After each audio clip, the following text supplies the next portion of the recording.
As it turns out, the sequels that nobody asked for aren't doing as well as they thought, and Hollywood is starting to take notice. This is going to make a lot of people in the audience happy Right? because I think a lot of people are sick of sequels and remakes and redos and whatever. Yeah. And 2016 so far, according to the numbers, has reflected that. Yeah. So this all comes from Pitch Perfect 3, Right. which the news came out that Elizabeth Banks will not be returning to direct it. After Pitch Perfect 2 opened phenomenally well. Yeah, And especially considering Pitch Perfect 1 didn't do well in theaters. well, because it was more like a Like an secret. indie I think that darling. was part of it. Yeah, Like, yeah, you yeah. didn't expect it to come out, and it was just so funny for It what was. it was. It was really good. I And think I love Pitch acapella Perfect 2 music. was disappointing. Yeah, it was okay. But it turns out Pitch Perfect 3 it has been delayed a little bit, and the reason behind that being, even though Pitch Perfect 2 did well, that Universal is a little bit worried about sequels right now. They had to push it back. There's a new director.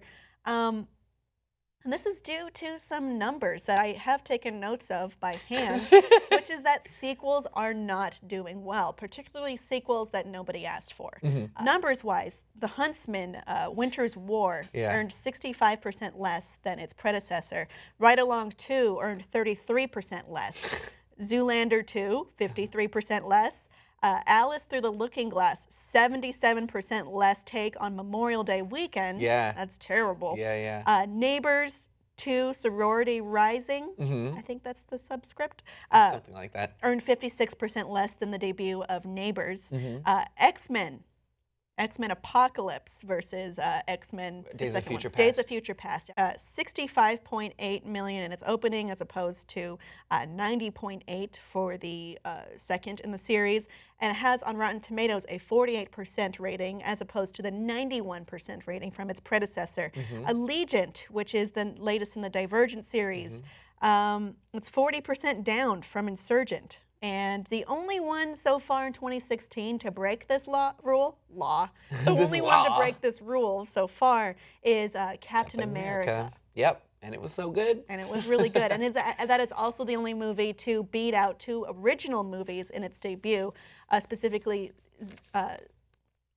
Zootopia. I keep saying Zoolandia. Yeah. Zootopia and The Jungle Book. Yeah. Zoolandia. And Jungle Book was even a stretch because it was a remake in a way. Yeah, I don't even know if I would count that, but we can count Zootopia for sure. Yeah. And the thing is, in my lifetime, I believe we started seeing this with The Lord of the Rings. That was one of the first kind of theatrical released movies that was like, this isn't the complete story. There's going to be a second part and even a third part, and it's supposed to be one continuous story. And it was intended that way. It was intended that way. Not like, oh, that made money. Right, let's make another one. Let's bring them back. Right, and then you saw like this boom of it with the Harry Potter series, with Twilight, with Hunger Games, and Hollywood kind of saw this money-making machine with creating a franchise rather than a standalone one movie.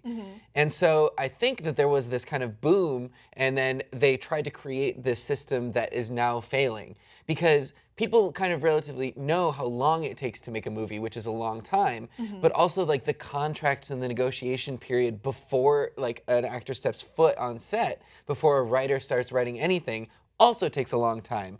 So I think we're seeing the repercussions of this, like the ripples from this boom that happened a long time ago. And now we're sick of it. The audience is sick of it. We're all tired of it. And Hollywood is now catching on. Well, it's just like some movies don't need sequels. Right. I mean, many horror movies don't need sequels. No. None of the things I mentioned, I believe, was completely necessary. Right? Saw it used to 57. be that, Yeah. It used to Or be, Paranormal or I Activity. guess it still kind of is, that studios are seemingly addicted to doing, redoing or continuing the story that's already kind of capsulated already. And with these numbers in 2016, we've seen studios starting to get a little bit scared of this tried and true formula. Right? And not only that, like I mentioned contracts before, now when an actor is signed on to do a movie, oftentimes they're signed on for 2 or 3 movies in case they want to make another one. And the studios will actually lose money for breaching that contract and not making another movie. So we'll get a movie where an actor has gotten paid, they might not want to do it, the audience doesn't want it, but the studio saves money by keeping within that contract and making the movie. Yeah, I mean, not everything needs to be a cinematic universe.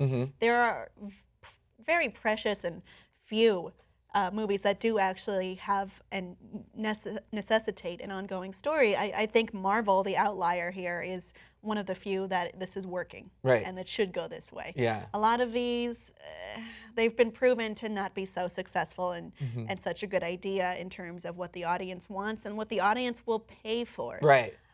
Because, like, however bad some of these are, like Batman vs. Superman, even though it wasn't the greatest movie. It did better than Man of Steel. Right? However, it did do not as well as the studio had hoped. Right, yeah. But it still made money. Like, at the end of the day, that's what they're concerned about.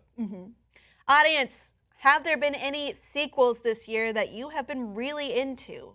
Are you the breaker of the rule? Or I was going to say breaker of chains, but not that. Let us know below in the comments, and please subscribe and like us.